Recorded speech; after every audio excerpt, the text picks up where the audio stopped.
University of Hong Kong. He had also served as a provost of CTU during 2016 to 2020. He received his bachelor's degree from the National Tsinghua University in Taiwan and a PhD degree from the University of Pennsylvania in United States. Before arriving CTU, he served as a Boeing Johnson Chair Professor and Chair of the Department of Material Science and Engineering at the University of Washington, Seattle. He was also appointed as the Chief Scientist for the Clean Energy Institute endowed by the Washington State Governor. Professor Jian was elected as an academician by both the European Academy of Sciences and the Washington State Academy of Sciences. He was named by the Tom's Higher Education in 2018 as one of the top 10 university researchers in perovskite solar cell research. In addition, he was recognized by Thomson Reuters as one of the world's most influential scientific minds of 2015 and 2016, and as a highly cited researcher in material science from 2014 to 2020. Today, he is going to talk about design and engineering of materials for high-performance organic and perovskite solar cells. Let's welcome Professor Jian to give a talk. Professor Jian, please. Thank you, Professor Danhua, for your very nice introduction. And I also would like to thank the Smart Material for inviting me to give this lecture. So, yeah, let's share the screen. Yeah.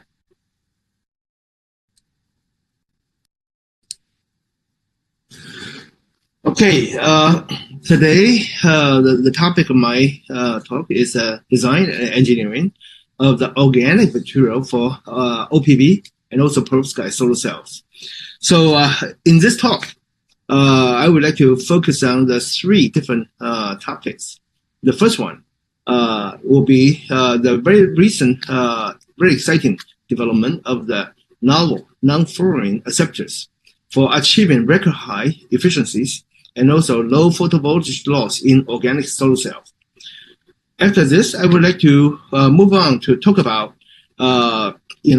approaches to achieve both high efficiency and also operational stability of the perovskite solar cells.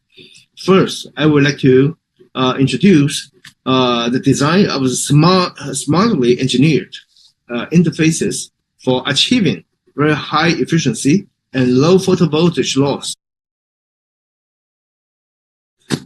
Extremely low. Okay, I think the record for all the solar cells. Yeah, so this is achieved in inverted perovskite solar cell format. Then, I would like to also try to address one of the very challenging issues related to captures the lead. Okay, yeah, once the perovskite solar cell decompose, to prevent perovskite solar cell from contaminate the environment, so you can promote environmental sustainability. So in doing this, we have developed a 2D meta-organic frameworks, 2D MOF as a novel charge extraction layer to simultaneously achieve a high efficiency greater than 22%. Excellent operational stability. So this is achieved under MPP tracking for 1,000 hours at 85 degrees C under one sun illumination to simulate the real operations condition. And also, we demonstrate the effectively capturing of the degraded lead-containing byproduct in perovskite solar cell. In order to improve the efficiency of the solar cell, one of the most challenging issue is to improve VOC by reduce VOC loss, but without compensating the short circuit current and also field factors. So to do this, we need to reduce so-called non-ideal photovoltage loss, right? So there is a term non-ideal loss can be divided into two areas. One is a non-ideal radiative losses from the subgap broadening and also charge transfer absorption. And another one is related to the non-radiative losses, right? And this non-radiative losses can be caused by the defects and also to form the charge trap and in the non-ideal thin film morphology. Okay, so in order to reduce this non-ideal losses, we have to design material with increased crystallinity and also with order. Okay, so that you can reduce the defect and increase, for example, one is your quantum efficiency of your electroluminescence. So this is a one term. I hope everybody can understand is this. In order to be a very efficient solar cell, you need to also be a very efficient LED. So because in this term in here, okay, if you can increase your electroluminescence quantum efficiency, you actually can cut down this non-radiative losses, because in order to have this increase your luminescence property, you have to reduce all the defect and traps. Okay, then another term to focus upon is to decrease this intrinsic non-radiative losses from skeletal vibration. Okay, by designing your material with a more rigidified backbone, so you can reduce this skeletal vibration. So overall, okay, by designing material with higher crystallinity and design material with better matched donor and acceptors energy levels, and also how do you create it, more rigidified lattice, okay, and in order to cut down this skeletal vibrations. Those are the terms used to reduce your VOC loss. So in this slide summarizes many of the high-performance systems, okay, both in perovskite and also in the organic solar cells, and utilize few of the well-known inorganic systems, for example, like gallium arsenide, CIGS, and also crystalline silicon as a reference point. So through the collective hard work of researchers in the field, right now we can reach, the photovoltaic energy loss, okay, as low as a 0.33 or 0.31 electron volt. Okay, so this is almost similar to that of the gallium arsenide. Okay, so this is an incredible achievement in the past few years. So another one is related to OPV. Okay, by collective hard work from researchers, now we can get the energy loss at as low as a 0.49 electron volt or 0.5 electron volt. Okay, so this is much lower than the original when you utilize some of the PCBM as the electron acceptors, right? Those systems usually give you 0.8 to 0.9 electron volts of the energy loss. So right now, you can see if you can reduce from 0.8 or 0.9 to about 0.5, okay, they'll already increase quite significantly your photovoltage. So all this lower photovoltage loss system are based on so-called non-fluorine acceptor development. So now I would like to start to discuss about the organic solar cells, right? So the first generation of the organic solar cell, the electron acceptor is based on the fluorine acceptor. Based on, for example, this most well-known is C60 derivative PCBM. Okay, so after almost 20 years of the collective work, and the efficiency can only increase to around 11%. Okay, because it is intrinsically difficult to improve, to adjust or modify its energy levels, and also PCBM itself have a very limited absorption. Okay, so you automatically lose some absorption from your acceptor part. Okay, and also for long-term stability, C60 as a PCBM as a ball-like type of molecule tend to move around and also aggregate to form some of the phase separation. Okay, so the morphological stability and also lifetime potentially can be a real problem. So after about 20 years of work, then this has come with a second generation electron acceptor called non-fluorine acceptor. This is pioneered by Zhang Xiaowei, and also this only have been developed for around 5 years. Already have a dramatic improvement of power conversion efficiency to around 18%. Okay, but most importantly, this type of molecule can be rationally designed and to adjust its structure and also adjust its energy level. And by adjusting its structures and also charge transfer property, you can dramatically improve its absorption.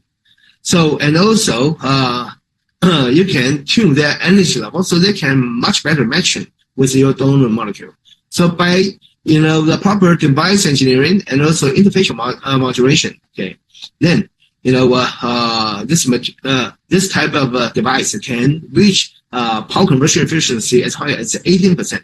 So the bottom part in here are the whole arrays of the different kind of the non-fluorine acceptor, mainly formed by those fused ring rigidified structure. Okay, for example, this parent bismuth image, and also some of the fused ring self-in system, and also recent development of the this is a pseudo 2D type of materials. Okay, and more on.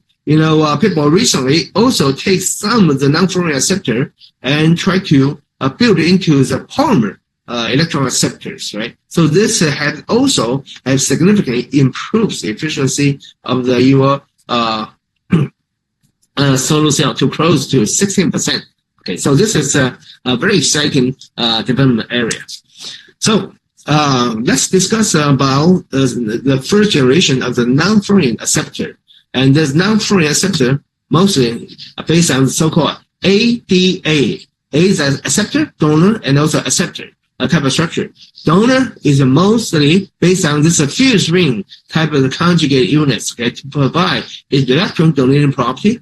And the acceptor mostly is based on the derivative of this is a 1,3 indent dicyanovinyl 1,3 indent 1 ohm, okay, type of acceptor. So you can put some fluoro function group or chloro function group here to further improve the electron accepting power. Okay, as a result, you can tune their intramolecular charge transfer property quite easily. Okay, and also because they're rigidified structure, so they can have a relatively good packing. As you know, when you have a good packing, it tends to improve your charge mobility. And the beauty of here is the side chain, this R here can be used to tune the solubility, and also you can utilize this aqueous side chain to really tune the molecular packing properties. Okay, so you can increase the crystallinity by proper design of your aqueous group. So this slide shows some of our early generation of the linear shape type of the non-fluorine acceptor. This is one is based on the fused ring of the so-called 4T, 4-fused self-in, and this is 60. This is 60. Okay, mean 6 fused self-in together. Okay, to form this is donor core, and then we use this dicyanovinyl indent 1 ohm as acceptor.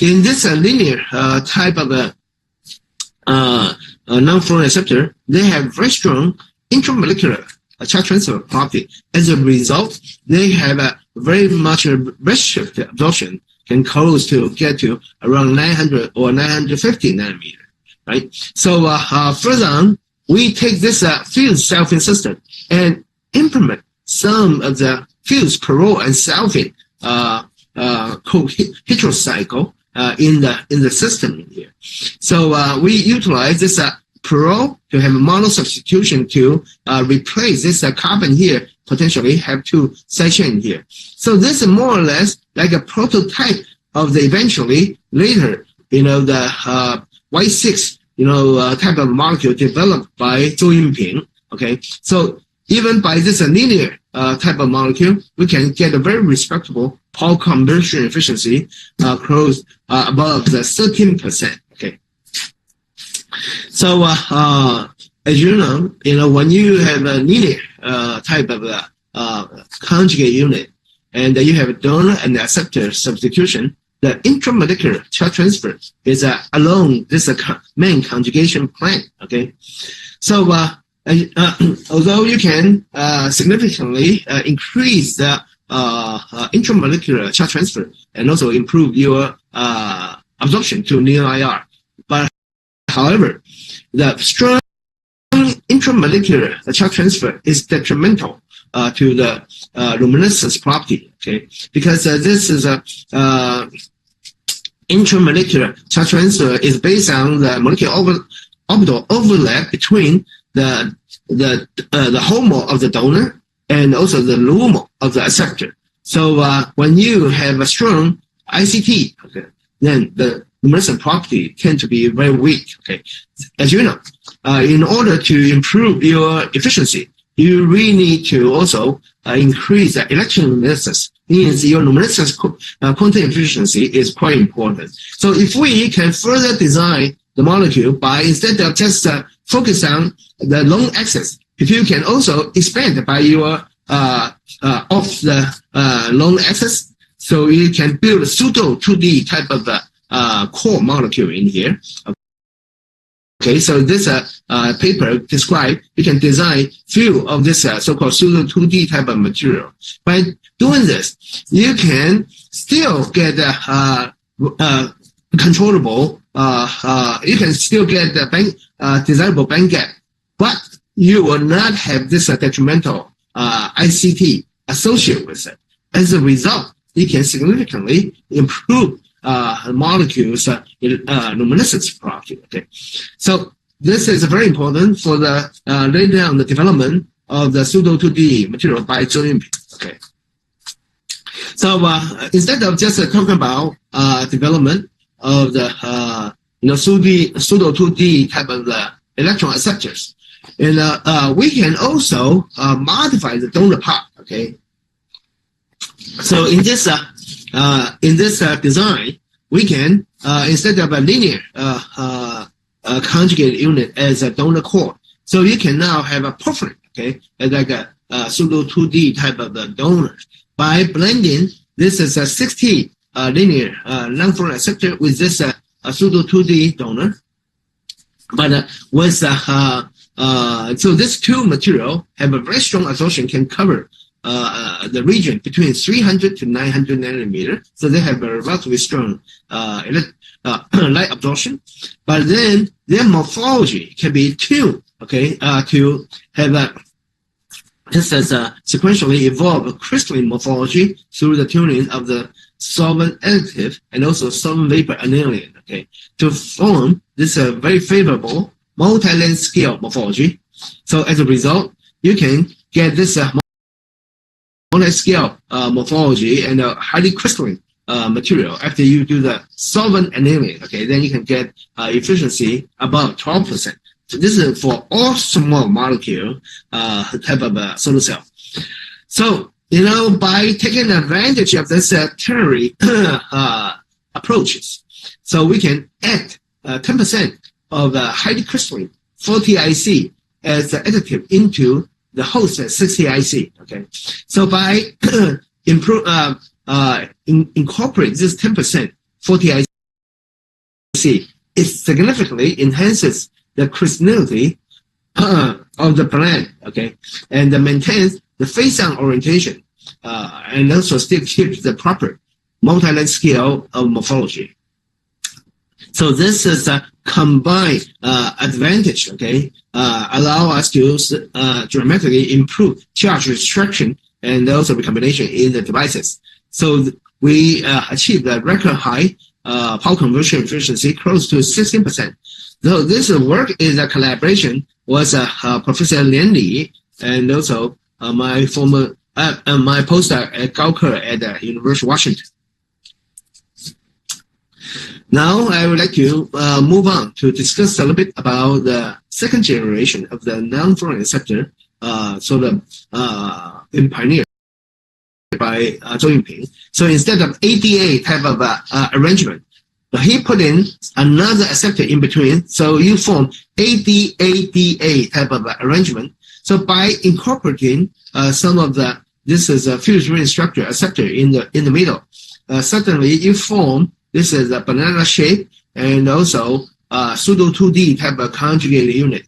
By incorporating different kind of fused ring, okay, you can build your core quite differently, but also you can tune their this core's charge transfer property by putting the different strengths of the electron acceptor. For example, this is benzoyl diazole, then you can change to triazole or quinoxylene type of acceptor. So you can make this as a weaker acceptor in the middle. Then this core will have a stronger electron donating property. Okay, as a result, you can further extend it to neo IR. So as wish. So by tuning these different kind of electron donating or electron accepting molecule and fused ring structure, you can have a very significant array of the different kind of acceptor. For example, you can also tune through their different kind of side chain, and also by sequentially change their different terminal electron acceptor function group. You can have a large array of different kind of electron acceptor to choose from. So this slide shows two very exciting results published recently. One is by Wu Hongbin, okay, and Yang Yang. So if you change some of this benzoyl diazole to the triazole function group, okay, and then you can get a very high power conversion efficiency, 16.5%, with a very low energy loss around 0.45 electron volt. And so here you can change that. This is by, I think, the Zhu Shaotang, by utilizing quinoxylene, okay, function group. You can get also quite high efficiency and low energy loss. Recently, we had published the paper by changing some sulfur atom to another heterocycle selenium. Okay, as you know, selenium is bigger and also more polarizable. So this is atom increase the electron donating and charge transfer property of your central core. Okay, as a result, you can further redshift the molecule, the original Y6 type of molecule, to the band edge around 1.3 electron volt. But not only you can get more light absorption, okay, but also because selenium also have a stronger polarization and interaction between the molecule. So as a result, this central core also can have some of the core-to-core type of interaction. So if you look at the crystal structure, okay, derived from this is so-called CH1117 selenium containing non-fluorine acceptor. Not only this molecule can pass through the chain end, but also they have a core-to-core interaction. So they form very nice, not only 2D type of packing, but then extended to 3D interpenetrating type of network, okay, to allow charge transport to be efficiently go through the molecule, okay. And this single crystal structure is very different from that of the ITIC, okay. Mainly from the chain end to core, the type of interaction, okay, or to the 60IC4F, mainly from some of the packing through the chain end interaction, okay. So this is a very unique packing of a Y6, and also their selenium analog allow us to really have a very efficient charge transfer property and also light absorption. As a result, above 17% efficiency can be achieved. And more recently, we can further tune this not only by changing from sulfur to selenium type of atom, but also by changing this as a benzodiazole to a little bit weaker acceptor, like a triazole.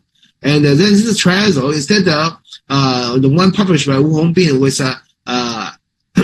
acyl hydroxyl type of branch side chain, we change this to just a methyl group in here to facilitate charge transport. The solubility is mainly based on the bottom, these two branch side chains. Okay, as a result of this combined, the molecular design, you can have redshifted absorption to absorb more light, and also you can have proper packing of your molecule with a donor, okay, to achieve the higher power conversion efficiency. So you can, in this is another example to have efficiency above 17%. So more recently, we have took this type of molecule to further design their charge transfer property, okay, and also they are tuning their packing and also interfacial property, okay. So through this proper processing and also molecular design, we can in the this NREL published PCE chart, we already achieved record high power conversion efficiency of 17.5%.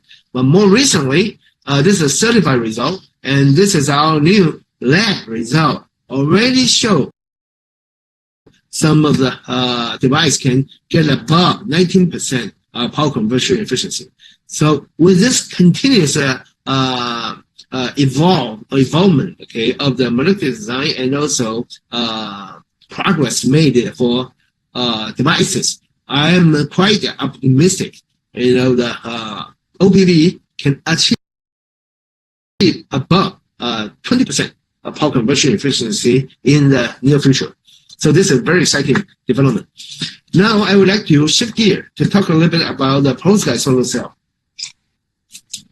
So after the initial paper coming out in 2009 by Miyazaki, okay, talking about perovskite solar cell, this is organic metal, organic halide metal hybrid perovskite, okay, have been moving very fast. So based on the collective hard work of the researcher in the past 10 years, okay, and based on, working out the condition to control the morphology and through different kind of anti-solvent type of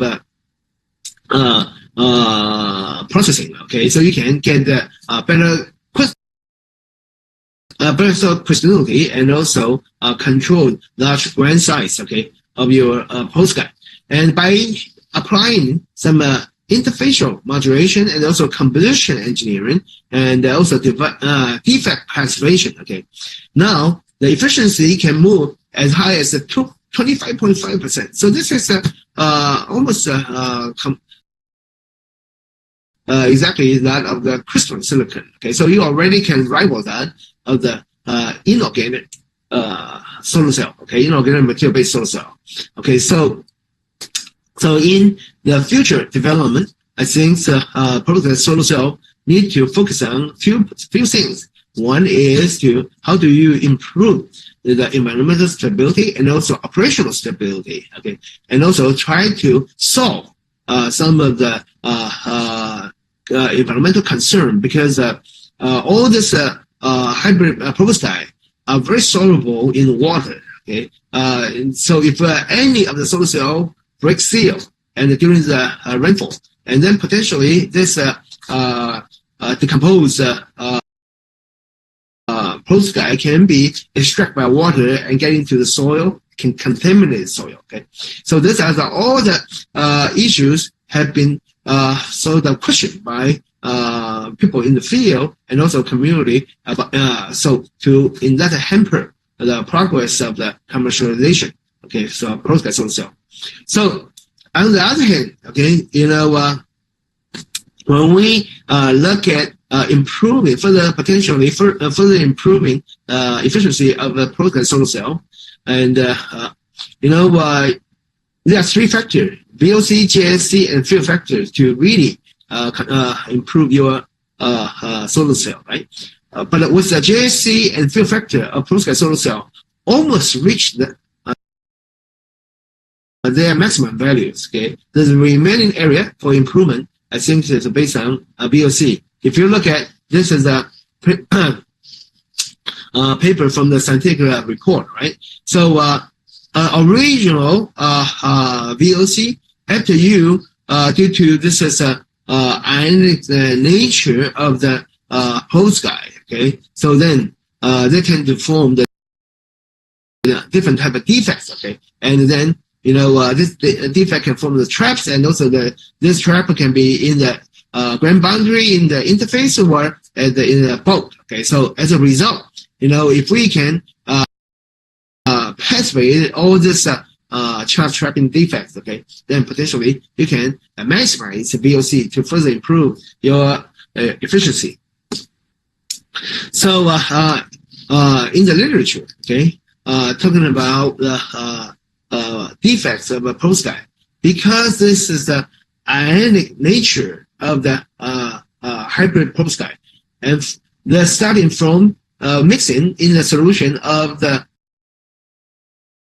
those are soluble ionic species. Okay, and this ionic species will go through the self-assembly during the solution processing and also solvent evaporation. Okay, so this is a very fast nucleation and growth type of process to create some of the defects. In this review article show that 12 different kind of native point defects in metal halide perovskite, and it depends on the defect formation energy. You can have the defect form as a vacancies, okay, and or from the interstitial type of defect, or even higher will be intersite, okay, of type of defects. And this different kind of formation energy will sort of cause this type of defect to become either as a shallow trap or deep trap. Okay, so when you have deep trap, your charge cannot really move around freely. Okay, so your efficiency will be significantly impacted. So fortunately, you can have different kinds of the different approaches to potentially tailor or passivate all different kind of this kind of defects. Okay, so in the next slide, you can show.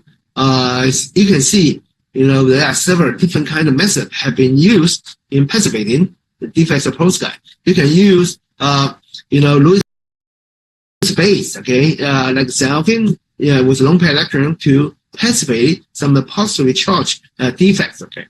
And you can use this as a, iodopentafluorobenzene, okay, to passivate as a Lewis acid to passivate negatively charged defects. And also you can have this kind of molecule like chlorine. Chlorine is one end is ammonium salt. Another end is a hydroxyl functional group. Okay, one is ionic, one is neutral. So you can use a different type of functional group to passivate different kinds of defects. And in this one, this is one of the very clever example. If you look at, the so-called 2D, this is another very important development area here. When you increase the size of your ammonium past the methyl or famidinium type of ammonium, then this large size of the alkyl cannot sit in the lattice. Okay, so they form on the at the grain boundary or on the surface, okay, of your perovskite. So if you have this 2D perovskite, for example, if I have a long alkyl chain ammonium salt, they tend to form as a top surface with this long alkyl chain.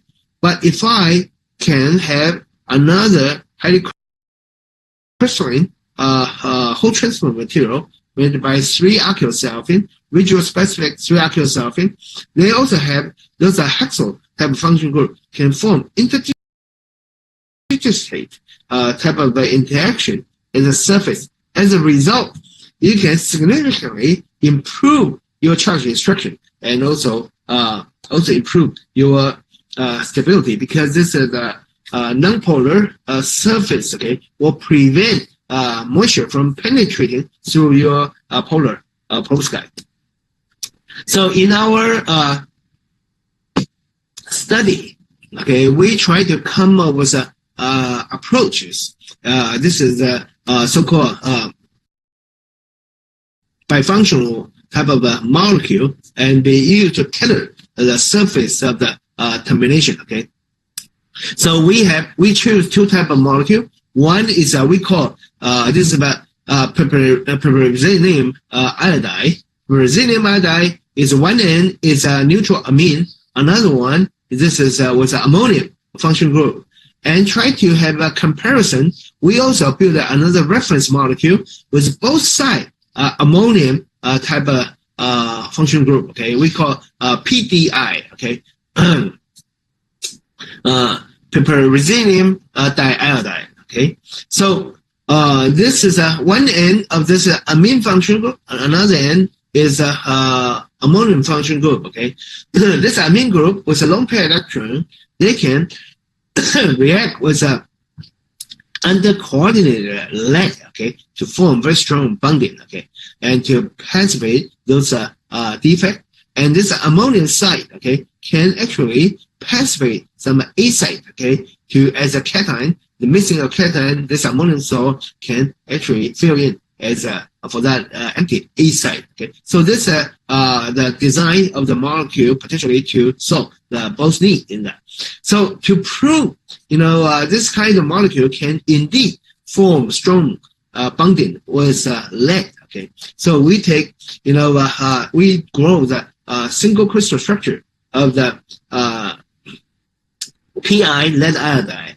And Pi lead iodide single crystal structure form is a 1D type of single crystal. Okay, and then this is you can see from this crystal structure, they have indeed very strong bond between amine and also lead. Okay, around 2.8 angstrom. Okay, so this form quite strong lead and nitrogen bonding. Okay, in that. However, when you had this PDI was a bis ammonium source, they only form with a lead iodide form 0D type of a single crystal, and you can see that this is a metal halide being completely isolated, surrounded by those PDI type of function group in that. So they, when you change your structure slightly, then you can actually change their interaction with lead iodide. So this to give you some idea of their formation in the where is the function with some of site with on the perovskite. So another proof, okay, is based on some our NMR study, okay, and when you have just this Pi, you have one end is a lone pair electron on nitrogen, and this actually they can communicate through the space. This lone pair can communicate with the ammonium salt. So when you dissolve this into the solvent to run an NMR, and then become quickly proton change with this amine and also with the solvent. So you don't really see the clearly this ammonium peak in on this on your NMR. However, as soon as you throw in some lead iodide, and this lead iodide immediately, because lead will form very strong bond with this neutral amine, okay, and that release, this nitrogen cannot talk to this ammonium anymore. So immediately that show a very strong peak of the ammonium peak in here. Okay, so compared to this Pi, the PDI both sides, the ammonium type of function group, they don't really show that dramatic difference. Okay, when you react with the lead iodide. Okay, so this show you this is why one from the 1D, another one from the 0D type of molecule. So in the further study with the XPS spectroscopy, right? And you can see the reference type of perovskite still have some residual lead zero type of peak in here. Okay, and after you treat that with PI, and you can see because the PI was coordinate with this under-coordinated lead zero, okay? And then as a result, you can see almost a complete eliminate of lead zero, and the PDI can also react with that, but in the much still have some residual lead zero left in that, okay? And not as effective as the PI. So from this as GUX and also the and also the X-ray. Okay, you can see that after you passivated with PI, the intensity of your postguide becomes stronger. Okay, this gives you some indication of the higher crystallinity or better quality of your postguide formation. And in the bottom few figures, this is related to the residual strength, okay, measured by the so-called gradient.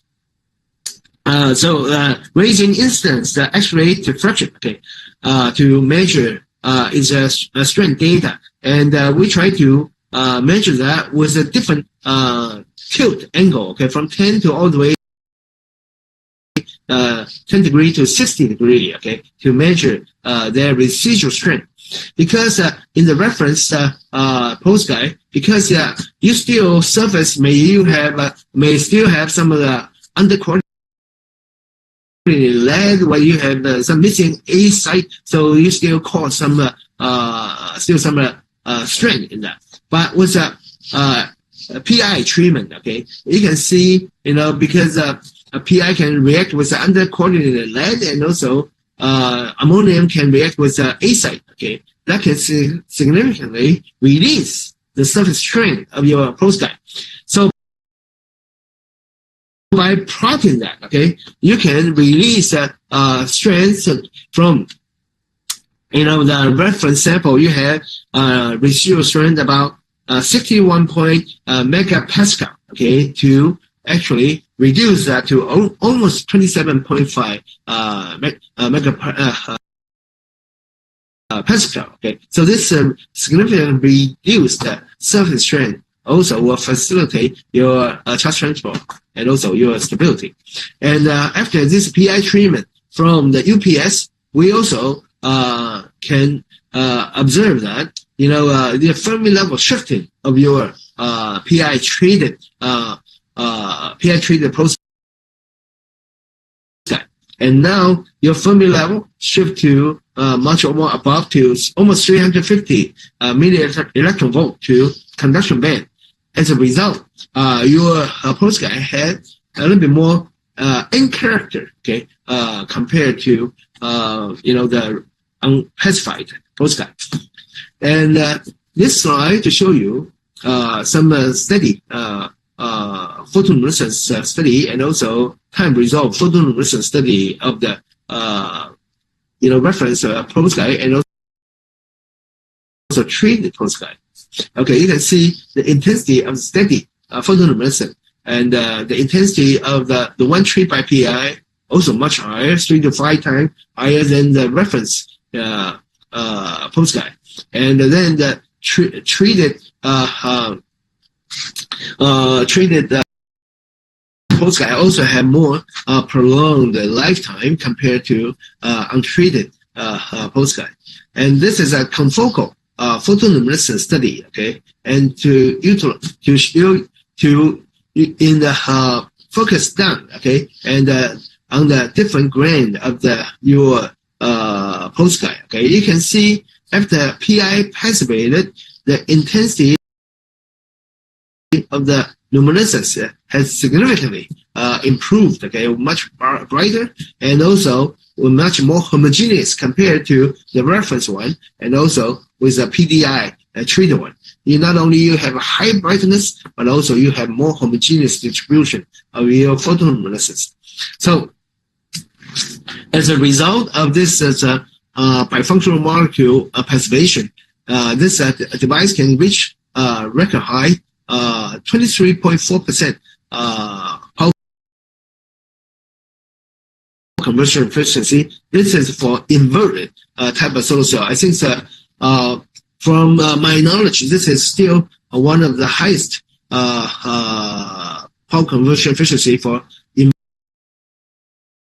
inverted perovskite solar cell. And their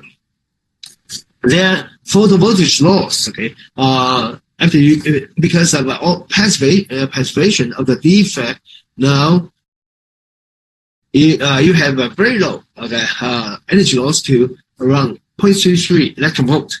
Okay, so when you take the 10 of the recently published high performance perovskite, okay, and try to plot that against the SQ limit,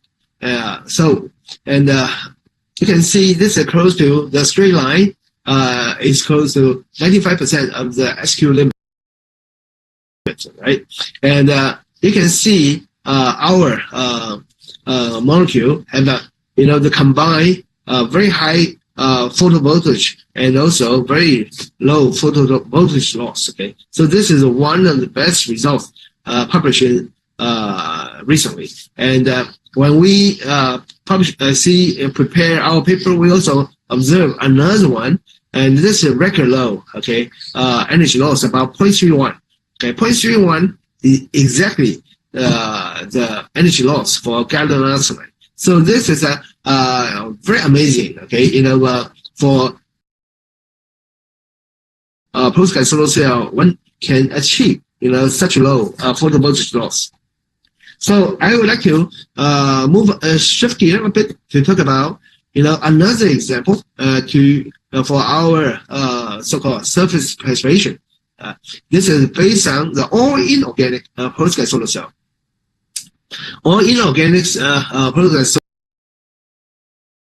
solar cell, they have a larger band gap. Okay, so they can potentially be used as top cell for the tandem solar cell. Okay, and because this is a pure inorganic system-based lead iodide, okay, and then they have much better thermal stability compared to this methyl ammonium based lead halide. Okay, so this is all the the motivation driving force for people to study this system-based perovskite solar cell. However, okay, they also have some quite baggage associated with them, and because of it's much more difficult to control their morphology. As a result, they have relatively low PCE compared to this metal halide hybrid perovskite.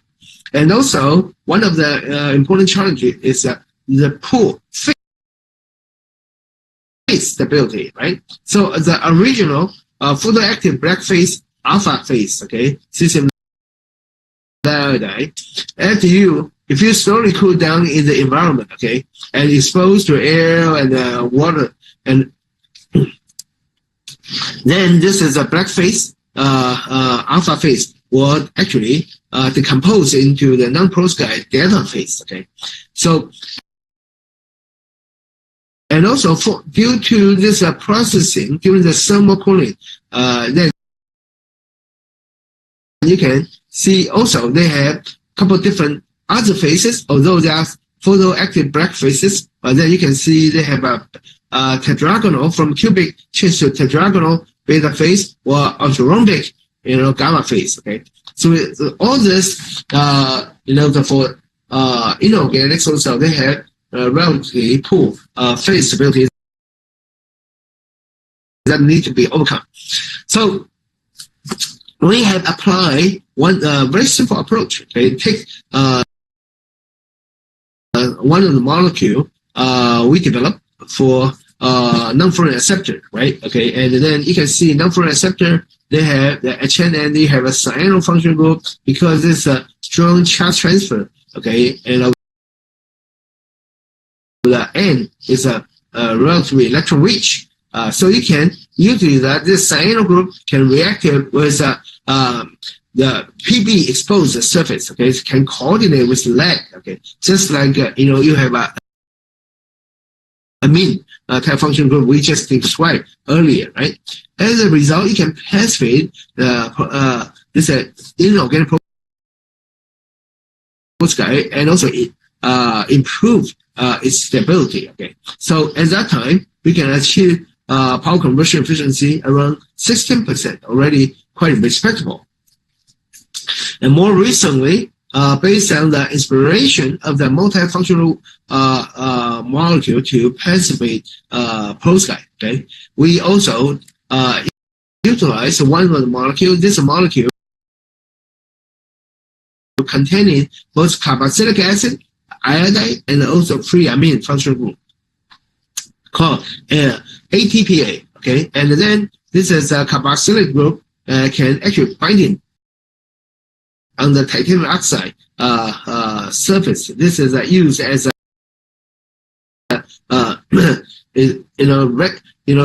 regular type of the perovskite solar cell. Instead, previously we discussed the invert type of the perovskite solar cell.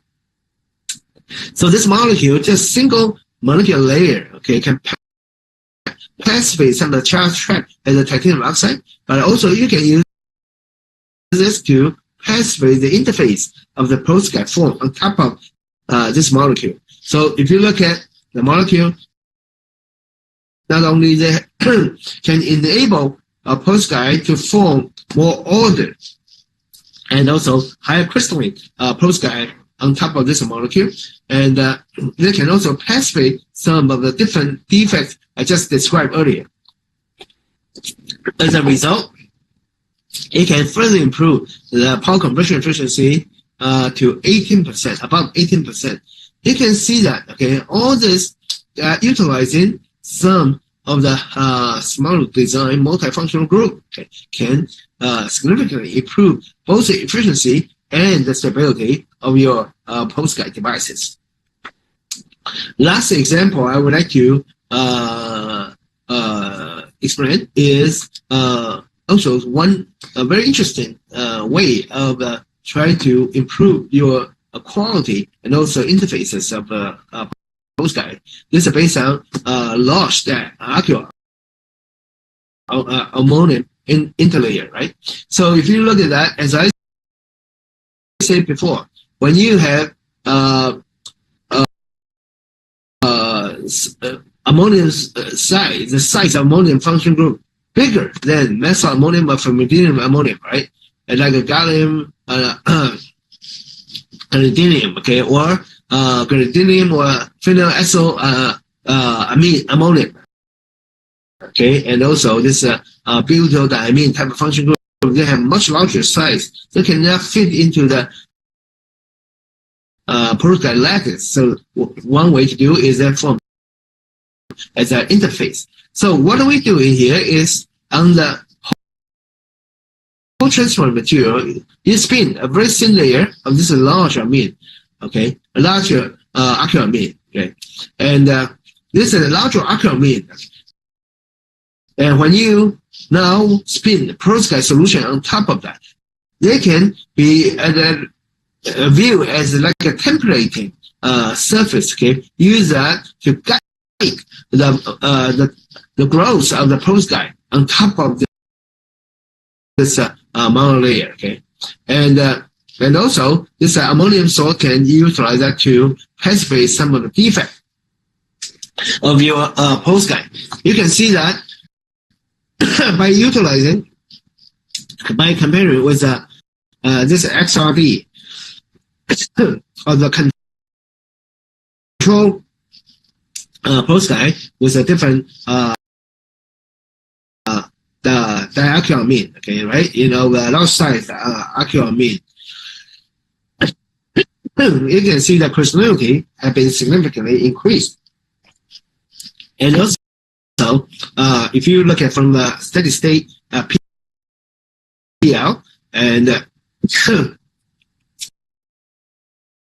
the PL peak also slightly blue shift, means you may passivate some shallow trap, and also you can have a better quality of perovskite grow on top of that. As a result, not only your crystallinity increase, but also your PL intensity also increase. So by utilizing this confocal PL measurement, okay, you can see that if you have the one without this templating effect, this is reference postguide, compared to 3 kinds,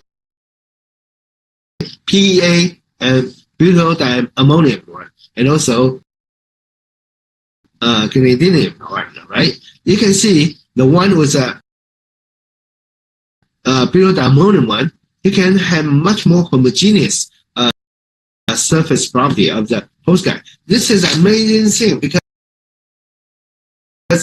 this PL is measured on top of from the top of your postguide film, and mean this 1 monolayer of the alkyl ammonium can already temperate in the postguide go all the way to the top with a much more homogeneous postguide growth. You can see from that the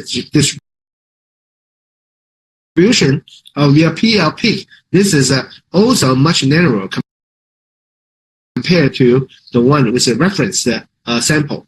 And so when combining with photothermal reflection diffraction method, then you can potentially to extract the OBAC energy, because now you can measure the pentel and then to estimate your OBAC energy, and also your density of your charge traps. Okay, so by utilizing this as a templating that larger size of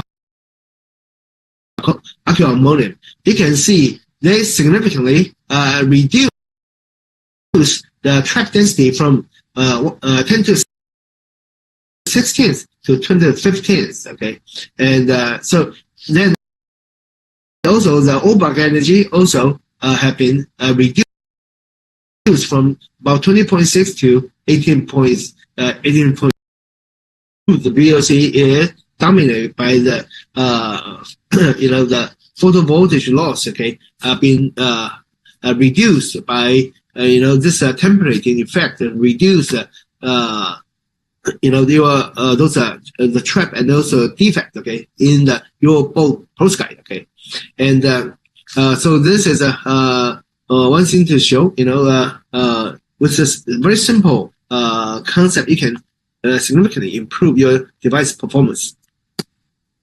So as the last stage, I would like to talk about how to come up with integrated approaches to address some of the I think a very strong concern for postguide solar cell. This is an environmental concern, potential lead leakage and also solvent toxicity. Okay, so as I just mentioned before, because all these postguide are quite water soluble, so they can be extracted if you have a failed postguide solar cell. Okay, and then all this lead containing byproduct can be extracted and then get into the soil to contaminate the environment. Okay, so to address this, and researchers have come up with these are 2 examples of physical encapsulation approaches, right? So being published in Nature Energy utilizes self-healing polymer-based encapsulation. Okay, so this can this epoxy resin, okay, right, can self-heal. Okay, so they can prevent postguide, okay, from leaking out. Another one is on top and bottom of your devices, they coated with this phosphoric acid or the phosphate containing lead absorbing materials, right? So so they can also effectively absorb those lead upon the linkage in that. So although these two approaches show some potential through the physical packaging, approaches to really prevent lead from leaking out. There's some strong desirable way is to come up with the material. Not only you can prevent lead from leaking out, but also you can simultaneously serve as some of the maybe charge transporting layer, in order to have this dual functionality. So then we try to look into the class of the very interesting material called meta-organic frameworks, for perovskite solar cell. Meta-organic framework, 3D porous crystalline material consisting of the monopolar organic linkers, right? So basically, they have a linker like a tetraphenolic acid, and now can coordinate with a high valent iron like a zirconium, then they can form this 3D network. And this 3D porous network, people have been utilizing that as a template to facilitate perovskite growth. And but because of a 3D morph, they are very environmentally stable. They good moisture and also chemical stability because there's a very strong chemical bonding and lattice. But then they don't really have the charge transport property. Because this kind of deficiency, they need to be doped in order to function as some charge transporting layer. So previously, by Fan and also Chair, they both utilize this 3D morph, to really create as a charge transport layer and achieve efficiency around 16% or so. So I think I just mentioned before, ideally you would like to develop some multifunctional semiconducting morph, and this not only to serve as a layer to potentially trap lead byproduct, but also can serve as a charge transporting layer, to facilitate your performance of your perovskite solar cell, and also you can use this layer as a very robust layer, as a protective layer for your perovskite solar cell to improve its operational stability and also environmental stability, which are very important.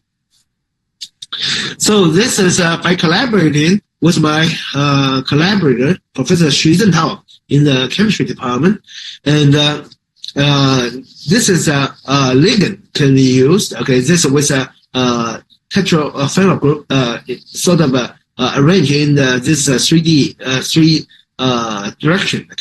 And then very nicely designed is some of SIO group, Frank. This molecule with some N carboxylic acid function group can be used to coordinate with zirconium. So as a result, through this control synthesis, and with a zero hindrance of the SIO, this zirconium adduct can form this 2D morph because it prevent the 3D growth of with those Frank SIO function group. And this SIO function group are also quite important because not only they can react with any lead type of iron, to form lead sulfide, and form a very strong lead sulfur bond, but also SIO during the exposure to the air, then you can form the oxidation to form disulfide, so they can cross-link your the morph, to form very tightly netted network. And another advantage of this SIO group, they can, when you have a top silver layer as a electron collecting layer, then this SIO can form very strong bonding with silver sulfur SIO, silver S bonding. So you can actually have a very good contact facility for your charge collection. So with all of that, this is designed to with a multifunctional property, okay, to potentially improve your device performance. This is to demonstrate the idea works, right? Because when you have perovskite supposed to be very sensitive to the ambient condition with a very high humidity in Hong Kong, okay? So if you look at the reference sample compared to the perovskite film coated with this 2D morph, okay?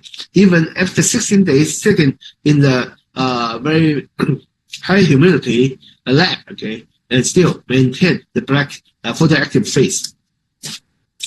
So by utilizing this is a 2D morph as so-called electron extraction layer.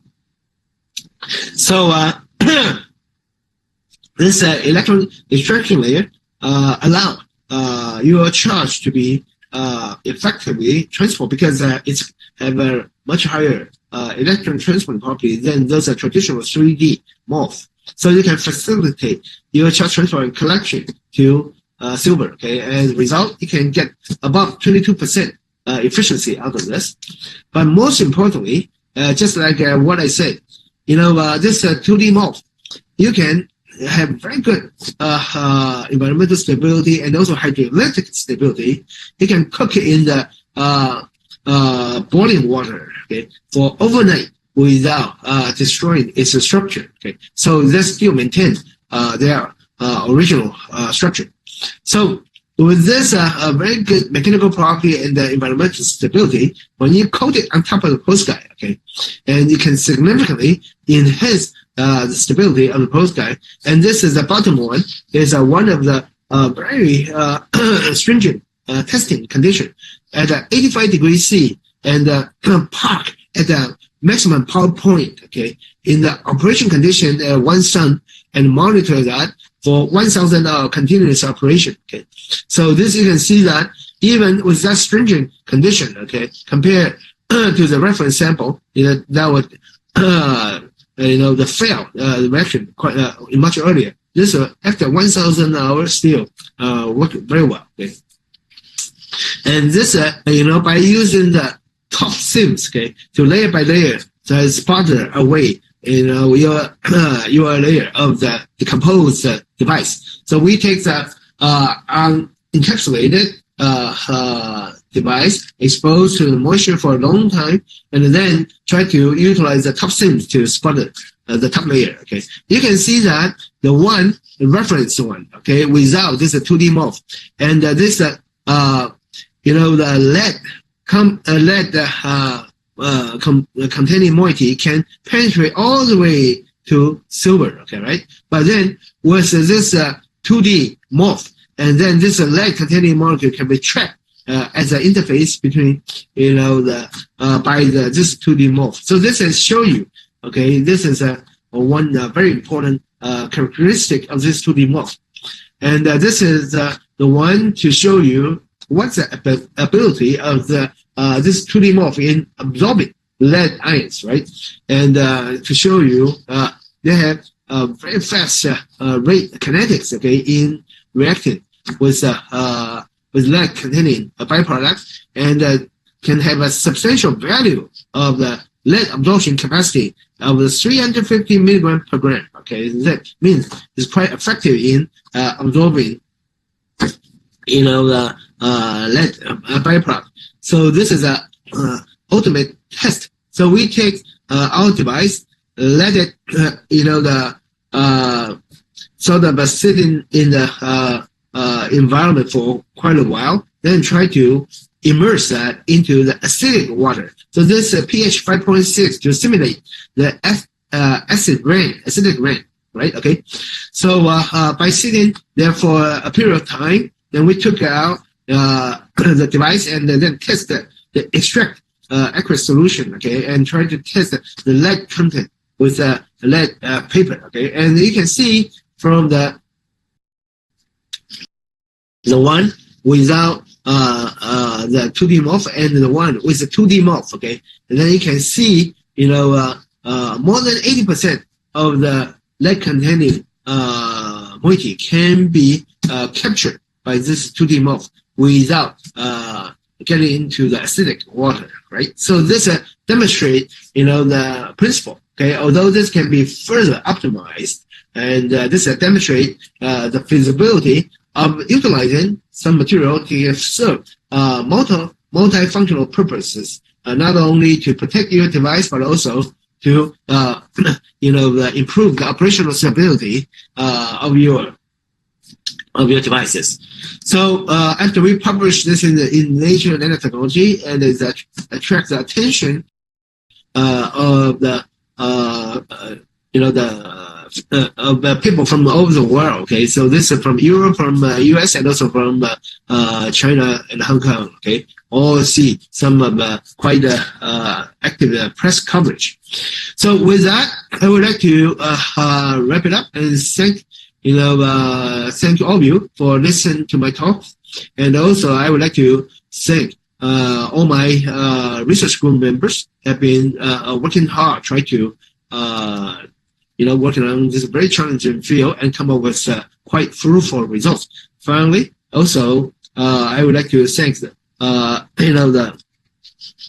the funding agencies, okay, for funding my work. So 4 years ago, when I came in from the Seattle, okay, to Hong Kong, I come by myself, and in 4 years, our group grew to more than 25 people. Okay, so this is a quite rewarding and also enjoyable journey. Okay, for me to not only serve as administrator, but also it can potentially mentor those young scientists. Thank you very much.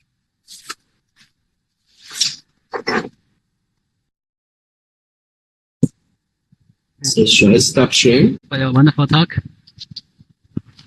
I have two questions from our audience. The first one is the non-fluorine acceptors exhibit a complex structure. So are these difficult to synthesize? Are they expensive? So yes, although the efficiency of the non-fluorine based solar cell have significantly improved in the past few years. So all those molecules have been shown still involved in more than 10 steps of the synthesis. Okay, so yes, it's quite tedious in synthesizing it.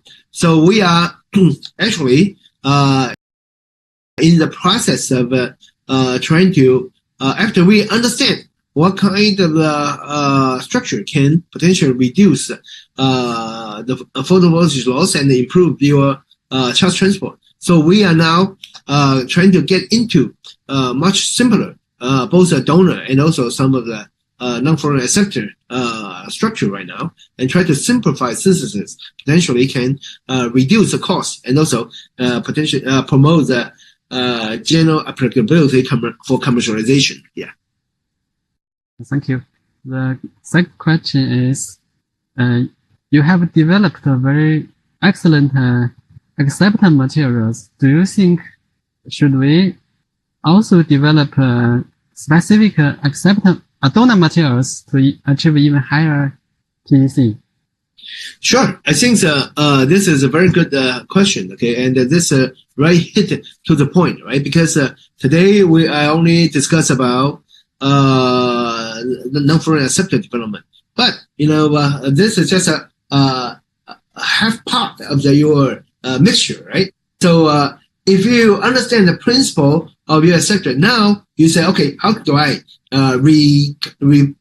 design a lot of my donor material, right? And then to further increase the interaction of the donor and the acceptors, right? So with this understanding, I think that's very exciting, because now you can come up with some design rule, okay, can allow you to form very nice interaction, and also in this 3D interpenetrating network, okay, to transport charges. So this is quite amazing in a sense for those non-fluorine acceptor, right? Because this kind of molecule is an anti-bipolar type of charge transport material. They can also transport electron. They also can transport holes. Okay, so that's the reason why make it very efficient. So if you look at perovskite, okay, why perovskite also so efficient? Because they have very low binding energy. Okay, and also they can both facilitate hole and electron to transport. Okay, so as a result, this is I think the criteria, okay, from the molecular design point of view. How do you design material? Not only just for functionality to transport electron with holes, right? You can also have this ambipolar type of charge transport, okay, to facilitate your charge transport and collection. So I think this is indeed maybe a potential to open up some of design arena to really improve